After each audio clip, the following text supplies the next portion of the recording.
Was running on 4 hours of sleep and a gas station coffee when my brother called to tell me I had to come to the rehearsal dinner. Not invited, had to. Nina, he said, Mom will lose it if you don't show up. Just come. 2 hours, then you can leave.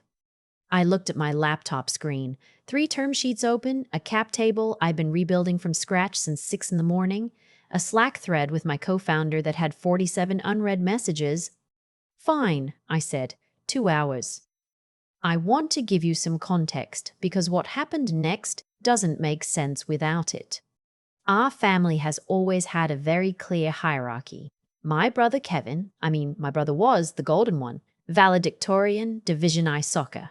Got into Georgetown on a partial athletic scholarship and graduated with honors.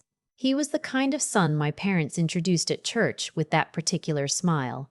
The one that meant, this is the one we meant to have. I was the other one. The one who dropped out of Vanderbilt sophomore year. The one who moved to Austin at 22 with nothing but a duffel bag and what my mother called those ideas.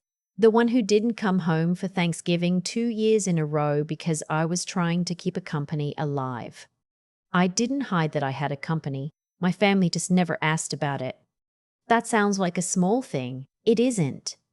There's a difference between hiding something and simply never being given a space to say it. Every time I came home, the conversation was about my brother's career. He was in commercial real estate, doing well, closing deals in Nashville, or about my sister-in-law-to-be's family, who apparently owned 3 car dealerships in Kentucky and a lake house in Norris. I was asked occasionally if I was still doing the tech thing. The way my mother said it, the tech thing, made it sound like I was selling handmade jewelry on Etsy. So no, I didn't volunteer information, not because I was ashamed, because I learned slowly and then all at once that this family wasn't particularly interested. His name was Trevor. My brother's fiancée, her name was Cassidy, sweet girl, genuinely sweet. I want to be clear about that. Her older brother Trevor had flown in from Denver for the week. He was 38, worked in private equity, wore the kind of watch that people in private equity wear when they want you to know they're in private equity. He had that particular confidence that comes from never having been wrong in a room full of people who agreed with him. The rehearsal dinner was at a restaurant in Franklin, Tennessee. Nice place. White tablecloths, the kind of bread basket that arrives with actual butter that isn't straight from the fridge. I drove down from Nashville after my last call of the day, which ran 40 minutes over, and I did not have time to go home and change. I was wearing dark jeans, a clean blouse, and a blazer I kept in my back seat for exactly these situations. It was not a gown. It was not what the other women at the table were wearing. I sat down across from Trevor. He looked at me the way men like him look at women like me. A quick scan, a category assignment filed away. My mother introduced me. This is Nina. She lives in Austin. Not this is my daughter. Not this is Nina. She runs a company. Just Nina, Austin, as if I were a weather system passing through. Trevor extended a hand. What do you do in Austin?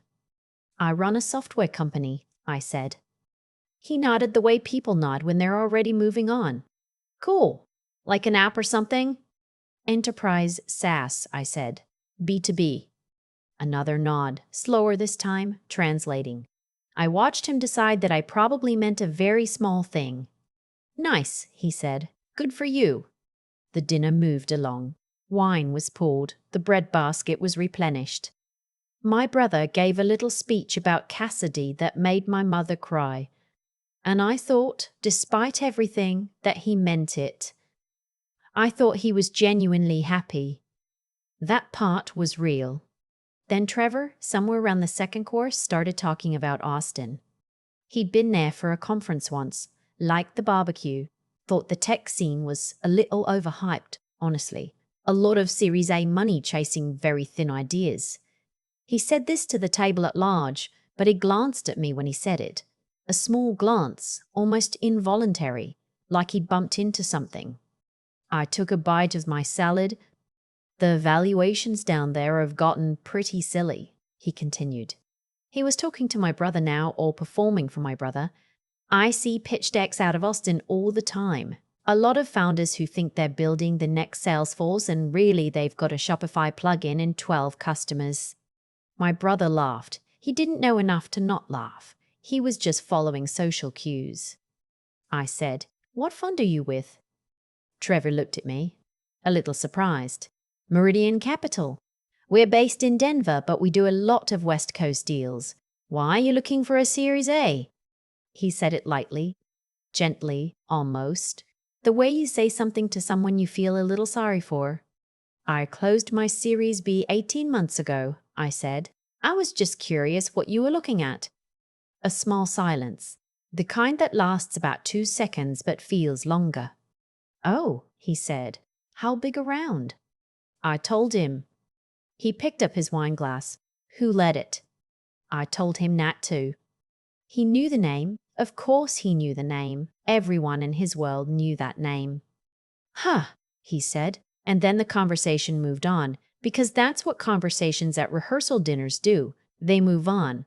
And I finished my salad and smiled at my future sister-in-law and drove back to Nashville at 9:15. And I thought, honestly, that was the end of it. It wasn't.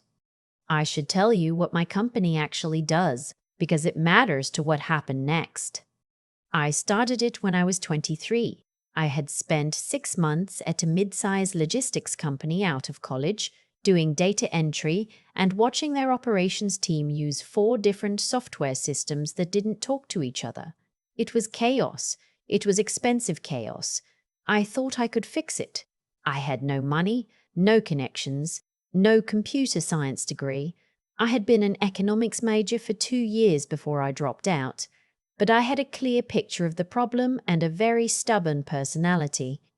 The first 2 years nearly killed me. I mean that semi-literally. I was sleeping 5 hours a night, eating whatever was cheapest, living with 2 roommates in a house with a gas leak we didn't discover for 3 months. I maxed out 2 credit cards.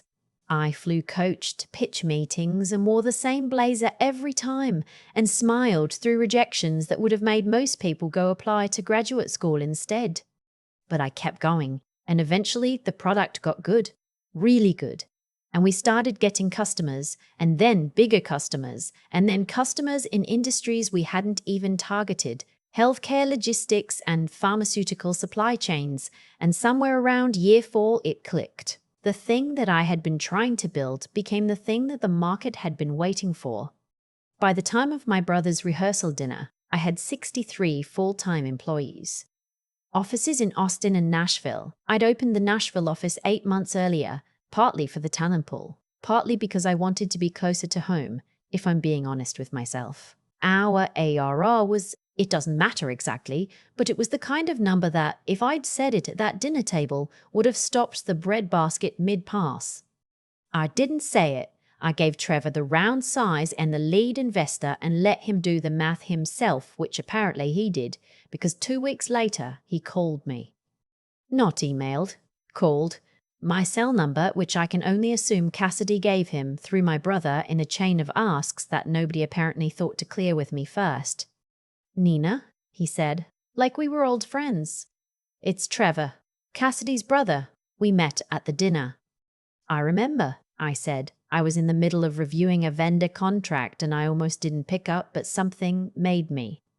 "I've been doing some research," he said, "on your company, and I have to say I'm really impressed, really impressed. The growth numbers are remarkable."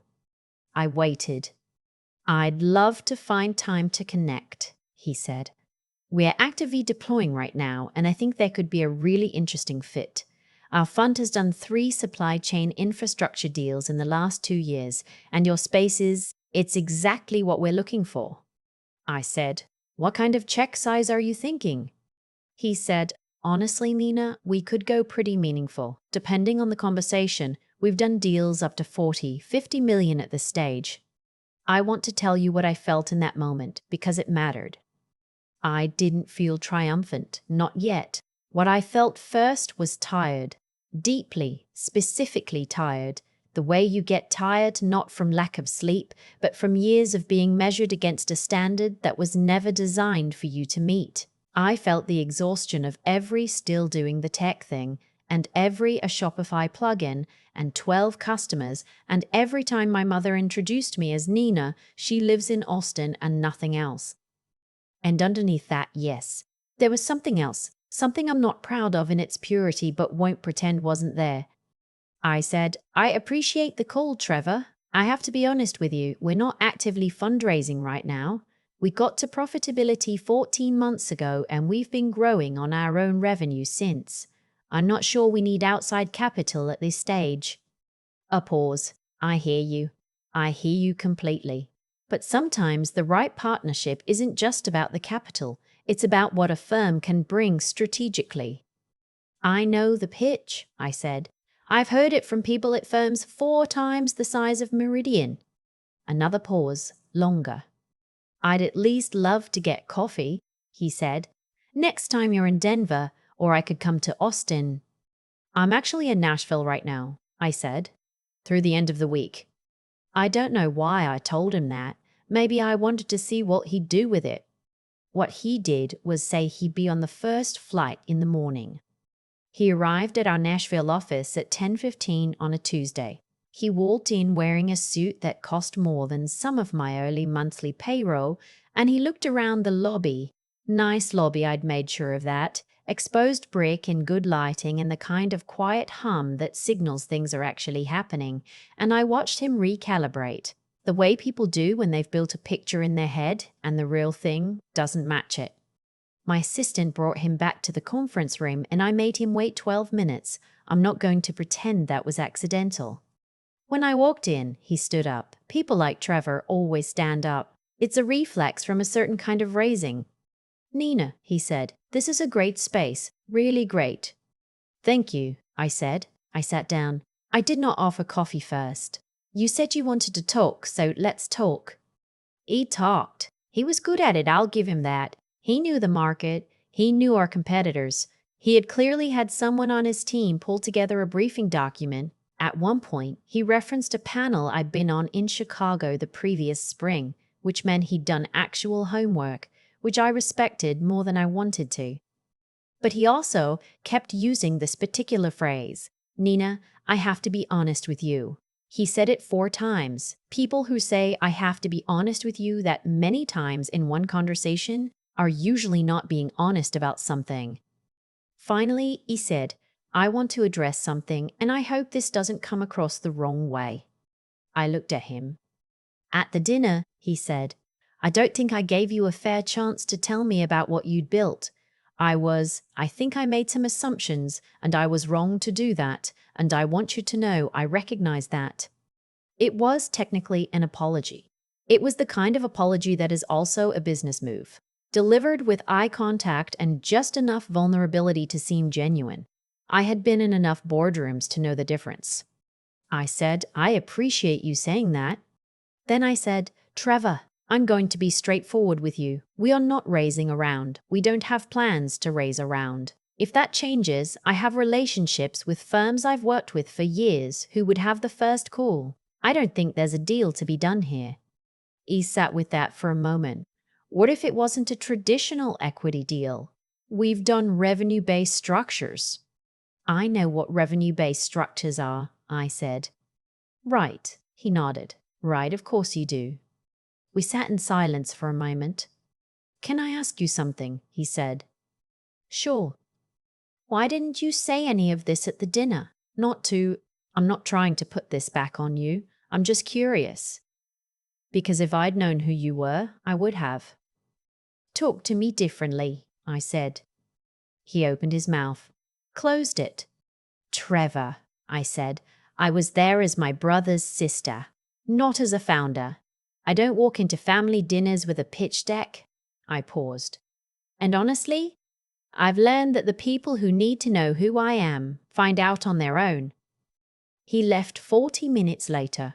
We shook hands at the door. He said he hoped we'd stay in touch. I said I hoped the wedding was beautiful. I heard through Cassidy, through my brother, through my mother, in that particular game of telephone that families play, that Trevor had told someone at Meridian about our company, that there had been some internal discussion.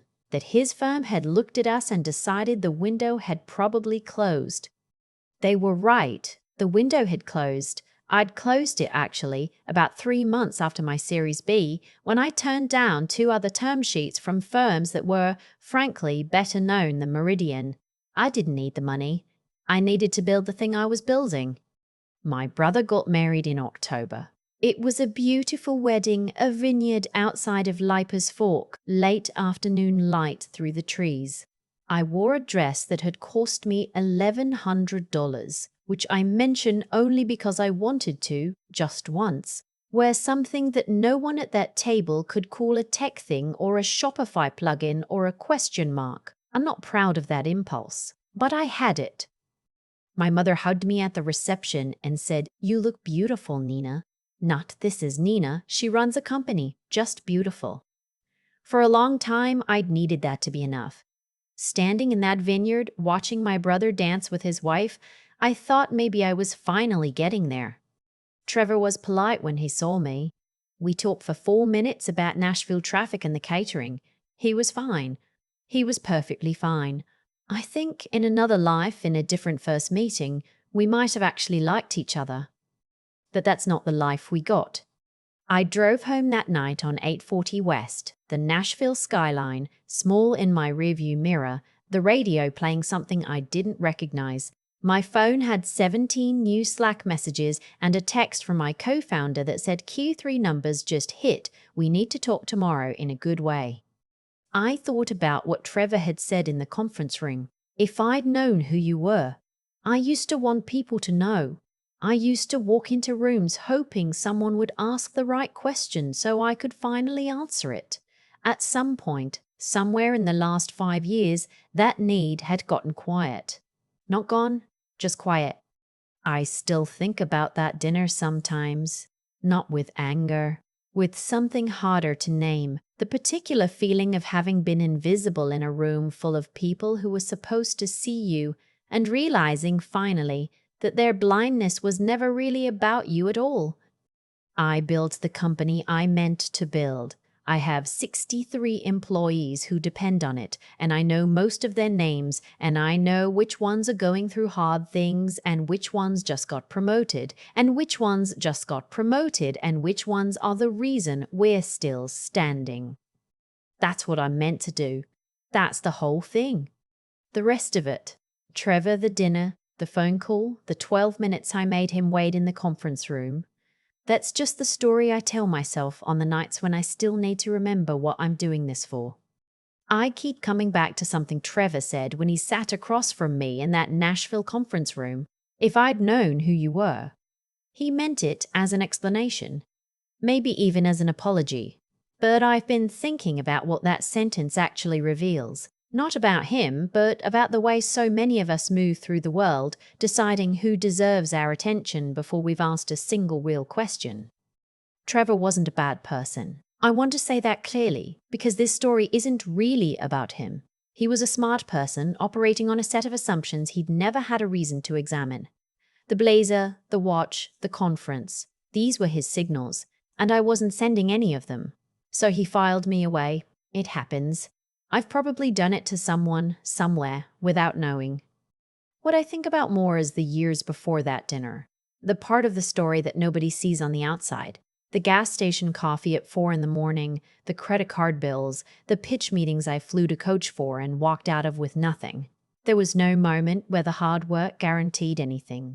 I kept going not because I knew it would work out, but because I'd made a kind of internal agreement with myself that I would do the thing I believed in, even if no one else believed in it yet. That stubbornness, that refusal to let other people's doubt become my own, I think that's what actually built the company, not the product, not the timing, that particular grit of just staying in it when it would have been so much easier to stop. And the intelligence piece. I don't mean IQ, I don't mean degrees, I mean the discipline of learning to see clearly, to understand the problem in front of you without the noise of what you wish it were. I spent years studying logistics software that nobody thought was interesting. I read vendor contracts at 10 o'clock at night. I asked questions in rooms where people clearly wished I'd ask fewer. That kind of thinking, Slow and deliberate and unglamorous is what eventually made the product good enough to matter. But here's the thing I didn't fully understand until I was standing at my brother's wedding in that $1,100 dress. None of it holds without the character underneath. The willingness to say we don't need your money when you don't need the money. The willingness to let someone walk out of your conference room without burning the bridge just because you could. The choice to not tell your family what you've built, not out of pride and reverse, but because you genuinely wanted to be seen as a person before you were seen as a founder. Those weren't business decisions, they were just who I was trying to be. I didn't get everything right. I made Trevor wait 12 minutes on purpose. I'm not going to pretend that was my finest moment. But I think there's something honest about admitting that. We are not perfectly calm and righteous when the people who dismissed us finally come around. We are human. We feel it. What I know is that the results of how you live tend to show up eventually, one way or another. Not as punishment or reward in any cosmic sense, just as consequence. Trevor dismissed me because he led with assumptions instead of curiosity. I built something because I kept going when there was no external reason to. Those aren't separate facts, they're the same story told from two different sides of the same table. I hope he asks better questions next time. I genuinely do.